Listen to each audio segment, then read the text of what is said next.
What's up with everybody? It's your man Moria B. And Nicole. I'm back at it with another reaction video. Special video request from Matthew Mann. He's a huge supporter of our channel and he wants us to react to The truth about the Buffalo Soldiers. Okay, I'm definitely looking forward to checking this out. I think I've seen that movie with Denzel Washington. I said, is this a movie? Looks like it's a movie. I remember seeing that movie. I don't think I've seen this one then. It was pretty good. It's pretty good, definitely.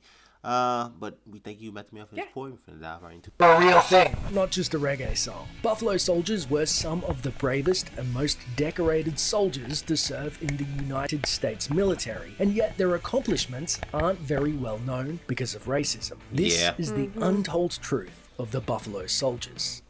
During the American Civil War, all black regiments called the United States Colored Troops made up roughly 10% of the Union Army. Those troops were disbanded at the end of the war, and a lot of newly free blacks in other parts of the nation found themselves facing difficult circumstances. In 1866, Congress passed the Army Organization Act, which was mostly just a lot of fluff about pay for soldiers and officers and organizational stuff. But the act also allowed for the creation of 4 new cavalry regiments, 2 of which would consist of black soldiers and white officers, and 8 new companies of infantry, 4 of which would consist of black soldiers and white officers. Many free blacks saw this as a rare opportunity and perhaps their only one to make a decent living. These were considered peacetime regiments, but peacetime isn't really a super accurate word since there was still plenty of conflict happening in the American West, mostly against the indigenous population. The Native Americans.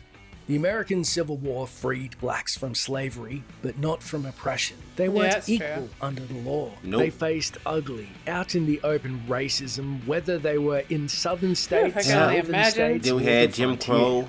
A lot of blacks saw military service as a pathway to civil rights, if they could prove themselves in uniform. Surely equal rights and fair treatment would follow. Unfortunately, military service post-Civil War meant fighting for the oppression of another group, Indigenous Americans. According to history, the original purpose of the Buffalo Soldiers was to keep the natives from causing trouble. They were to help with the westward expansion, which meant fighting and pushing back the native people. Though that wasn't their only task, they had other responsibilities too, like catching cattle rustlers and protecting settlers on the frontier. All nice, not very visible jobs, which was important because the white folks living in populated communities might die from shock if they saw black men dressed in army uniforms carrying weapons. That's so ridiculous. They'd be afraid. Soldiers is a pretty odd name, and no one is really sure exactly why it was given to black soldiers on the frontier. According to history, the 2 all-black cavalry units were officially the 9th and 10th Cavalry Regiments, and it was the Native Americans that the men were supposed to be controlling who gave them the nickname Buffalo Soldiers. But their reasons for choosing that particular moniker are mostly a mystery. One theory suggests that the natives thought the soldiers' thick, curly hair resembled the fur of a buffalo, but that frankly seems like an idea someone might have pulled out of their own backside. The more popular and probably correct theory is that the Buffalo Soldiers fought courageously and fiercely, so the Plains people named them after the buffalo, an animal they had a deep respect and reverence for. Origins aside, it's clear that the soldiers themselves saw the nickname as one of respect, and even incorporated the image of a buffalo into their coat of arms.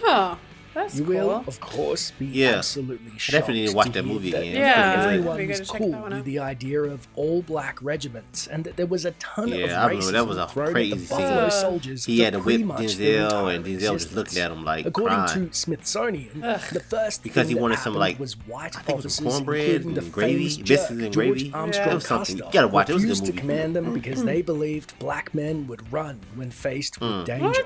Nice. Some command Buffalo Soldiers even risked losing rank, and that still wasn't enough to overcome their racism. The all-black regiments would also get all of the worst food, the worst horses, and the crappiest equipment, and most of their accomplishments went totally unrecognized. They were often living in unsanitary conditions, and many of them died from disease related to their living conditions and inadequate rations. Meanwhile, the white officers got everything they needed because, of course, they did. You really think you can keep 700 Union soldiers Without proper shoes because you think it's funny? Yeah, they had no shoes. Yeah. Anyone who's Jeez. ever watched a film about life in the army during the American Civil War knows that, according to Hollywood, white soldiers were mostly louts who drank a lot and got court-martialed all the time. It's true. You prissy little schoolgirl! You're the worst soldier in this whole company, now hit me! That's not entirely a figment of Hollywood's imagination, though. There's an element of truth to it. In both the Union Army and the Confederate one, officers and soldiers drank to cope with boredom and the general awfulness of fighting in a civil can only war. imagine, yeah. Whiskey was given to soldiers as medicine to treat things like exhaustion and pain. Exhaustion? Yeah. Have a For drink. being tired. How would whiskey treat exhaustion? Yeah. Not much really changed after the war Yeah. either. White soldiers continued to use alcohol, but the Buffalo Soldiers had much lower rates of alcohol use, even though they got the Interesting. worst and most dangerous assignments Yeah. and faced racism from their superiors and from the citizens of the frontier towns they crazy. were assigned to protect. Yeah, it seems They just had like a lower hard rates life of all around, court-martial man. It is. and desertion too. So even though life was a lot more challenging for them, they were, on the whole, more disciplined than their white counterparts were. Because he wanted to First, prove pretty something. much That's the reason everyone why. was They wanted against to prove. the Buffalo Yeah. Soldiers, except maybe for those But they didn't faraway really care. people in Congress They who just wrote used them them- into the using law them as in like- 1866. Out on the frontier, people were ruthlessly cruel. According to Smithsonian, the people who were the primary beneficiaries of their service were the most hostile of all. And Jeez. sometimes black soldiers died violently at the hands of ungrateful white settlers. That so didn't annoying. deter the Buffalo Soldiers, though, who took their job seriously and served valiantly. During the Indian Wars, which lasted decades, 18 Buffalo Soldiers were given Medals of Honor. Keep in mind, though, that there were 426 medals given in total during those years, and black soldiers made up roughly 10% of the army at the time. So clearly, a lot of valiant Buffalo Soldiers were overlooked, and the ones that did receive medals had to do some pretty crazy heroic things to get the attention of a military leadership that was otherwise prone to overlooking them. Nothing Yeah. like working twice as hard to get half the recognition. Henry O. Flipper was born into slavery in 1856. According to the National Archives, Flipper overcame enormous odds, isolation, and the near constant harassment of classmates to become the first black graduate of the US Military Academy at West Point and the first black commissioned officer in the United States Army. Flipper graduated in 1877 and was stationed on the Dang. frontier in Oklahoma and Texas. He fought Apaches during the Indian Wars and helped build the infrastructure that made life easier for settlers. Unfortunately, Flipper's distinguished record couldn't protect him from racism, and in 1881, his commanding officer accused him of embezzling money from commissary funds. He was cleared of the charges, but the court found him guilty of conduct unbecoming an Oh my officer. God. Yeah, And they he just wanted to received a find something. dishonorable discharge. Yeah. Despite Yeah. efforts to clear his name, Flipper died before the army finally recognized its error and granted him an honorable discharge. In 1999, he was finally pardoned by then President Bill Clinton. No matter where They give a went, cur. the They just Buffalo looked at him, him Soldiers being were black, and they the automatically thought he most was a thief. thankless It's crazy. jobs going. But some jobs were less terrible than others. According to the National Park Service, 500 Buffalo Soldiers got to do thankless work in two of the most beautiful places in the world, Yosemite and Oh, Sequoia National gorgeous. Parks, where they were tasked I wanna get with to both of catching those timber someday. thieves, Yeah. confiscating firearms, kicking out cattle found grazing on parklands, and stopping illegal poaching. Many also served as firefighters and were responsible for helping bring infrastructure into the parks. They built roads and trails and constructed an arboretum in Yosemite National Park, which became the first museum ever built in a national park. In 1903, West Point's third black graduate, Charles Young, served as acting military superintendent in Sequoia National Park. Young and his all-black company were sent to Sequoia to work on a stalled road project. By the end of the season, Young and his men had built as much road as had been built in the 3 previous seasons. And yet, most Americans today aren't even aware of what the all-black regiments accomplished in their beloved national parks.